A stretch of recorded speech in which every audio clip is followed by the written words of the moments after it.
दोस्तों, अयोध्या में अगले साल यानी 2023 तक राम मंदिर बनकर तैयार हो जाएगा। वो राम मंदिर जिसका सपना लगभग हर किसी ने देखा था। जब सुप्रीम कोर्ट से फैसला आया कि अयोध्या में राम मंदिर बनेगा तो भक्तों की खुशी का ठिकाना ही नहीं था। और इसी के साथ राम मंदिर के इतिहास में 5 अगस्त 2020 का दिन सुनहरे अक्षरों में दर्ज हो गया, जिस दिन भगवान राम के मंदिर के लिए भूमि पूजन किया गया। पर दोस्तों, राम मंदिर का फैसला इतनी आसानी से नहीं आया। इसके लिए राम मंदिर को बहुत सी चुनौतियों से गुजरना पड़ा है। तो चलिए दोस्तों, बिना देरी किए स्टार्ट करते हैं आज के इस वीडियो को और जानते हैं इस राम मंदिर का इतिहास, और ये भी जानेंगे कि आखिर क्यों राम मंदिर पर हुए इतने विवाद। 9 नवंबर 2019 का वो दिन जब राम मंदिर के हक में फैसला आया और हर कोई खुशी से झूम उठा। और वो भी क्यों ना, आखिर 134 साल बाद इस मसले का फैसला आया था। पर यह फैसला इतनी आसानी से नहीं लिया गया। इसके लिए बहुत सी चुनौतियों से गुजरा था राम मंदिर। तो चलिए दोस्तों, डालते एक नजर भगवान राम की अयोध्या से राम मंदिर बनने तक का सफर। अयोध्या को भगवान राम के पूर्वज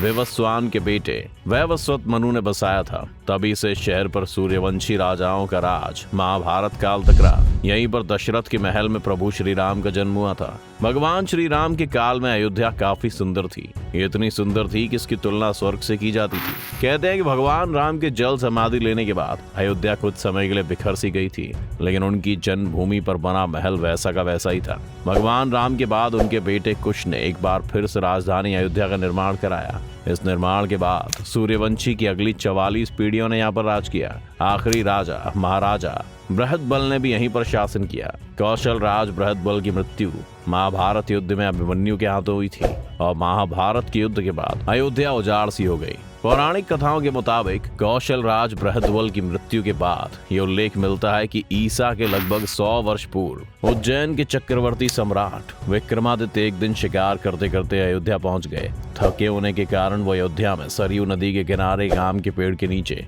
अपनी सेना के साथ आराम करने लगे। उस समय वहां पर घना जंगल था और कोई बसावट भी नहीं थी। कथाओं के अनुसार महाराज विक्रमादित्य को इस जमीन पर कुछ चमत्कार दिखाई देने लगे। तब उन्होंने ढूंढना शुरू किया और पास के योगी व संतों के जरिए उन्हें पता चला कि श्री राम की अवध भूमि है। उन संतों की बात मानकर ही सम्राट विक्रमादित्य ने यहाँ एक बड़े मंदिर के साथ ही कुएं, तालाब और महल बनवाए। कहते हैं कि उन्होंने श्री राम जन्मभूमि पर काले रंग की कसौटी पत्थर वाले 84 खम्भों पर एक बड़े मंदिर का निर्माण कराया था, जो कि बहुत ज्यादा खूबसूरत था। विक्रमादित्य के बाद कई राजाओं ने समय समय पर इस मंदिर की देखरेख की। उन्हीं में से एक शुंग वंश के प्रथम शासक पुष्यमित्र शुंग ने भी मंदिर में सुधार कार्य करवाया था। इसके बाद ईसा की 11वीं सदी में कन्नौज का राजा जयचंद आया तो उसने मंदिर पर सम्राट विक्रमादित्य के इंस्क्रिप्शन को उखाड़ कर अपना नाम लिखवा दिया। इसके बाद पानीपत के युद्ध के बाद जयचंद का भी अंत हो गया। इसके बाद भारत देश पर मुगलों का आक्रमण बढ़ गया। आक्रमणकारियों ने काशी, मथुरा के साथ ही अयोध्या में भी लूटपाट की और पुजारियों की हत्या कर मूर्तियों को तोड़ने का काम जारी रखा। उन्होंने पूरे देश में मूर्तियों को तोड़ मंदिरों को उजाड़ा, लेकिन 14वीं सदी तक वे अयोध्या के राम मंदिर को तोड़ने में सफल नहीं हो पाए। जब देश में जगह जगह बहुत से आक्रमण हो रहे थे, तब उन्होंने सबको झेलते हुए श्री राम की जन्मभूमि पर बना भव्य मंदिर 14वीं सदी तक बचा रहा। ऐसा कहा जाता है कि सिकंदर लोधी के शासनकाल के दौरान भी यहाँ मंदिर मौजूद था। 14वीं शताब्दी में हिंदुस्तान पर मुगलों का अधिकार हो गया और उसके बाद ही राम जन्मभूमि और अयोध्या को नष्ट करने के लिए कई अभियान चलाए गए और आखिर में 1527-28 में इस मंदिर को तोड़ दिया गया और उसकी जगह बाबरी मस्जिद का ढांचा खड़ा किया गया। बाबरनामा के मुताबिक 1528 में अयोध्या पड़ाव के दौरान मस्जिद निर्माण का आदेश बाबर ने दिया था। तब मुगल साम्राज्य के संस्थापक बाबर के एक सेनापति ने बिहार अभियान के समय मस्जिद बनवाई थी, जो 1992 तक विद्यमान रही। अयोध्या में बनाई गई मस्जिद में खुदे 2 संदेशों से इसका संकेत भी मिलता है। इसमें एक पर कुछ संदेश लिखा हुआ था, जिसका मतलब है जन्नत तक जिसके न्याय के चर्चे हैं। ऐसे महान शासक बाबर के आदेश पर दयालु मीर बकी ने फरिश्तों की इस जगह को मुकम्मल रूप दिया। हालांकि अकबर और जहांगीर के शासनकाल में हिंदुओं को मंदिर के पास की भूमि एक चबूतरे के रूप में सौंप दी गई थी, लेकिन फिर से क्रूर शासक औरंगजेब ने अपने पूर्वज बाबर के सपनों को पूरा करते हुए यहाँ भव्य मस्जिद का निर्माण कर उसका नाम बाबरी मस्जिद रख दिया। हिंदू धर्म के मुताबिक जिस जगह पर मस्जिद को बनाया गया था वो भगवान राम की जन्मभूमि है। बाबरी मस्जिद में 3 गुंबद थी और हिंदू धर्म के मुताबिक इन गुंबदों के नीचे ही भगवान राम का जन्म स्थान है। साल 1853 में इस मंदिर को लेकर हिंदू मुस्लिम में सांप्रदायिक दंगे हुए और इस जगह को लेकर विवाद छिड़ने लगा। 1859 में अंग्रेजी सरकार ने विवादित जगह के आसपास बाड़ लगा दी। मुसलमानों को ढांचे के अंदर, हिंदुओं को बाहर चबूतरे पर पूजा करने की इजाजत दी गई। इसके बाद साल 1885 में महेंद्र रघुबर दास ने अदालत से मांग की कि चबूतरे पर मंदिर बनाने की इजाजत दी जाए। ये मांग खारिज हो गई। साल 1949। दोस्तों, सालों पहले इस मस्जिद को लेकर छिड़े विवाद को उस वक्त तो किसी तरह अंग्रेजों ने शांत कर दिया था,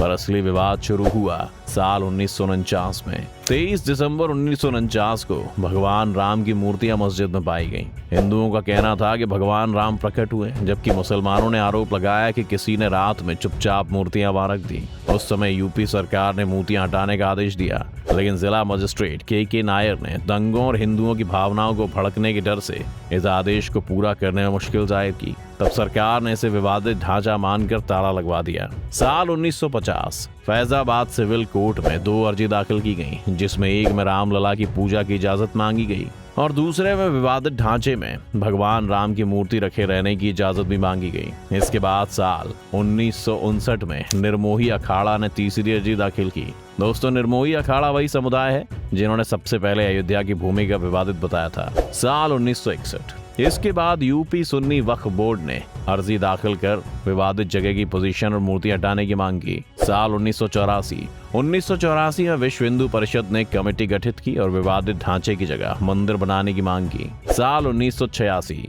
यूसी पांडे की याचिका के बाद फैजाबाद के जिला जज KM पांडे ने 1 फरवरी 1986 को हिंदुओं को पूजा करने की इजाजत देते हुए ढांचे पर से ताला हटाने का आदेश दिया। 6 दिसंबर 1992 VHP और शिवसेना समेत दूसरे संगठनों के लाखों कार्यकर्ताओं ने विवादित ढांचे को गिरा दिया। देश भर में सांप्रदायिक दंगे भड़क गए, जिसमें 2000 से ज्यादा लोग मारे गए। रिपोर्ट्स के मुताबिक जब इस मस्जिद को ढाया गया तब वहाँ बहुत भीड़ थी और उस समय हर आदमी वहाँ पर नेता था। उस समय वहाँ का मंजर एक आंधी जैसा था। उस समय जय श्री राम, रामलला आएंगे, मंदिर वहीं बनाएंगे, एक धक्का और दो जैसे नारों से अयोध्या गूंज रही थी। लोग 11:50 पर मस्जिद के गुम्बद पर चढ़े। करीब 4:30 बजे तक मस्जिद के 3 गुम्बद गिरा दिए गए। साल 2010 इलाहाबाद हाई कोर्ट ने अपने फैसले में विवादित स्थल को सुन्नी वक्फ बोर्ड, रामलला विराजमान और निर्मोही अखाड़ा के बीच 3 बराबर हिस्सों में बांटने का आदेश दिया। साल 2011। इसके बाद साल 2011 में सुप्रीम कोर्ट ने अयोध्या विवाद पर इलाहाबाद हाई कोर्ट के फैसले पर रोक लगाई। साल 2017। इसके बाद साल 2017 में सुप्रीम कोर्ट ने आउट ऑफ कोर्ट सेटलमेंट का आह्वान किया। दोस्तों, अभी तक भी इस मामले में कोर्ट का कोई भी फैसला नहीं आया था। फिर आखिर में 8 मार्च 2019 को सुप्रीम कोर्ट में मामले को मीडिएशन के लिए भेजा गया और मीडिएशन पैनल को 8 सप्ताहों के अंदर कार्यवाही खत्म करने को कहा। 1 अगस्त 2019 को मीडिएशन पैनल ने रिपोर्ट प्रस्तुत की, लेकिन उस वक्त भी सुप्रीम कोर्ट के मुताबिक मीडिएशन पैनल भी इस मैटर को नहीं सुलझा पाया और कोई फैसला नहीं दे पाया। 6 अगस्त 2019 से सुप्रीम कोर्ट में अयोध्या मामले की रोजाना सुनवाई शुरू हुई। 16 अक्टूबर 2019 को अयोध्या मामले की सुनवाई पूरी हुई और सुप्रीम कोर्ट ने फैसला रिजर्व रखा। अयोध्या मामले पर सुप्रीम कोर्ट ने अपना फैसला सुरक्षित रख लिया। इसके बाद आया वो दिन जिसका वर्णन भारत के इतिहास में सुनहरे अक्षरों में किया जाएगा, जिस दिन 134 साल पुराने अयोध्या मंदिर मस्जिद विवाद पर सुप्रीम कोर्ट ने अपना फैसला सुना दिया। 9 नवंबर 2019 को सुप्रीम कोर्ट ने चीफ जस्टिस रंजन गोगोई की अध्यक्षता में 5 मेंबर कॉन्स्टिट्यूशन बेंच ने सभी की सहमति से फैसला सुनाया। इसके तहत अयोध्या की 2.77 एकड़ की पूरी विवादित जमीन राम मंदिर निर्माण के लिए दे दी। मस्जिद के लिए अलग से 5 एकड़ जमीन मुहैया कराने का आदेश दिया और इस तरह इतने सालों की कानूनी जंग के बाद आखिर में अयोध्या में राम मंदिर बनने का फैसला आया। दोस्तों, वर्तमान में ये मंदिर लगभग आधे से ज्यादा बनकर तैयार हो चुका है और अगले साल यानी कि दिसंबर 2023 तक ये बनकर पूरा तैयार हो जाएगा और साल 2024 तक आम जनता के लिए खोल दिया जाएगा। दोस्तों, ये थी राम मंदिर की शुरुआत से आखिर तक की कहानी। आपकी राम मंदिर को लेकर क्या राय है, हमें हमारे कमेंट सेक्शन में जरूर बताएं। तो दोस्तों, आज की इस वीडियो में बस इतना ही। उम्मीद है आपको आज की इस वीडियो से काफी कुछ सीखने को मिला होगा। अगर आपको ये वीडियो पसंद आए तो वीडियो को लाइक करें और अगर आप इस चैनल पर नए हैं तो जाने से पहले चैनल को सब्सक्राइब करना भी ना भूलें।